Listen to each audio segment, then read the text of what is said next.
Buenas tardes. Hoy, cuando estaba empezando cómo desarrollar este módulo que iniciamos, mm, me vino a la mente un refrán que creo que todos hemos escuchado y es, no hay mal que dure 100 años ni cuerpo que lo resista. Y eso termina siendo cierto incluso en la vida jurídica, en el ámbito jurídico, y se materializa precisamente a través de la figura que conocemos como prescripción. Ese es el tema que nos corresponde ahora abordar y del cual debemos ver sus distintas modalidades, su utilidad, pero sobre todo centrarnos en una de las ramas de la prescripción, que es la prescripción adquisitiva de dominio, que es precisamente la que constituye un modo de adquirir.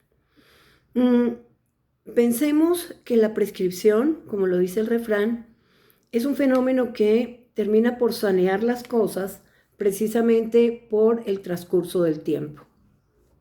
Y esta institución que desde el ámbito jurídico permea la totalidad de todas las ramas del derecho, nace en el derecho civil como con una doble finalidad.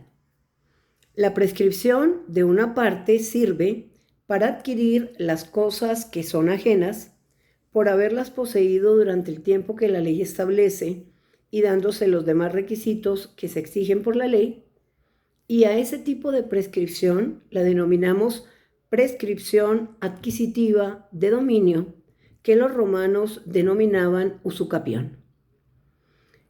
Por el otro lado está que la prescripción también tiene otra finalidad, que es extinguir.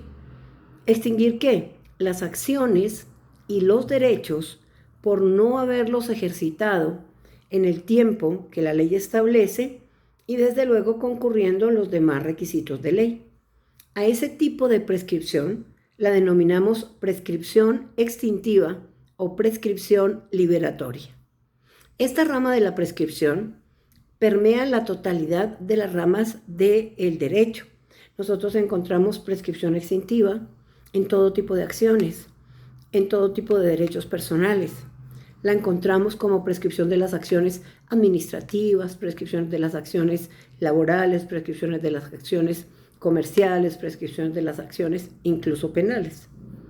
La que sí es exclusiva del derecho civil es precisamente la primera, la que permite la adquirir cosas que son de otro a través del fenómeno posesorio.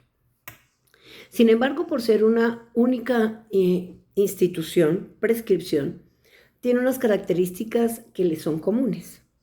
¿Cuáles son esas características? La primera de ellas es que la prescripción, mientras está transcurriendo el tiempo que requiere, es de orden público. ¿Qué significa eso? Que es de obligatorio cumplimiento, que las partes no pueden disponer de ella, que las partes no pueden modificar los términos que la ley tiene establecidos para su ocurrencia. Pero la particularidad es que una vez la prescripción se completa, una vez pasa el tiempo para adquirir la propiedad de la cosa o para extinguir las acciones o los derechos por no haberlos ejercitado, deja de ser una institución de orden público y se convierte en una institución de orden privado. Eso le da unas características muy especiales. ¿Qué son cuáles? En primer lugar, un juez no puede de oficio declarar la prescripción que no le haya sido solicitada directamente por la persona o las personas que pretenden beneficiarse de ella, salvo en materia penal. En materia penal, la prescripción nunca deja de ser una institución de orden público. El juez penal no solamente puede, sino que está obligado a declarar la prescripción de la acción o la prescripción de la pena cuando quiera que los elementos que la constituyen se encuentran presentes. Pero en las demás ramas, no. En las demás ramas, lo que acontece es que la prescripción debe ser alegada por la persona o las personas que pretenden beneficiarse de ella. Eso tiene otra implicación y es que si la prescripción está bajo la voluntad de quien se beneficia de ella, pues esa misma voluntad le va a permitir a la persona que pueda renunciar a esa prescripción, bien sea adquisitiva o extintiva, pero desde luego, siempre y cuando su renuncia no afecte derechos de terceros y la persona tenga la capacidad de disposición. ¿Por qué? Porque renunciar a una prescripción es un acto de disposición que tiene unas repercusiones directas en el patrimonio, tanto la adquisitiva como la extintiva. A nosotros nos corresponde quedarnos exclusivamente en la prescripción adquisitiva de dominio.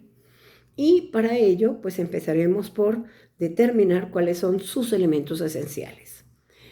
En primer lugar, y pareciera obvio, pero es súper importante, y es qué bien es susceptible adquirir por prescripción. ¿Por qué? Porque no todos los bienes lo son. En segundo lugar, que sobre ese bien existe una posesión material con unas calidades de publicidad, de pacificidad, de continuidad y que no presenten fenómenos de interrupción. Y por último, tenemos que debe darse el tiempo que la ley tiene establecido dependiendo del tipo de posesión que se tenga y el tipo de bien. Así que nos dedicaremos a desarrollar cada uno de esos elementos esenciales del modo prescripción adquisitiva de dominio para poder configurar ese modo tan importante, originario, que nos va a permitir hacernos dueños de cosas que no nos pertenecen por el fenómeno posesorio y por el transcurso del tiempo. Así que bienvenidos a este módulo de prescripción adquisitiva de dominio.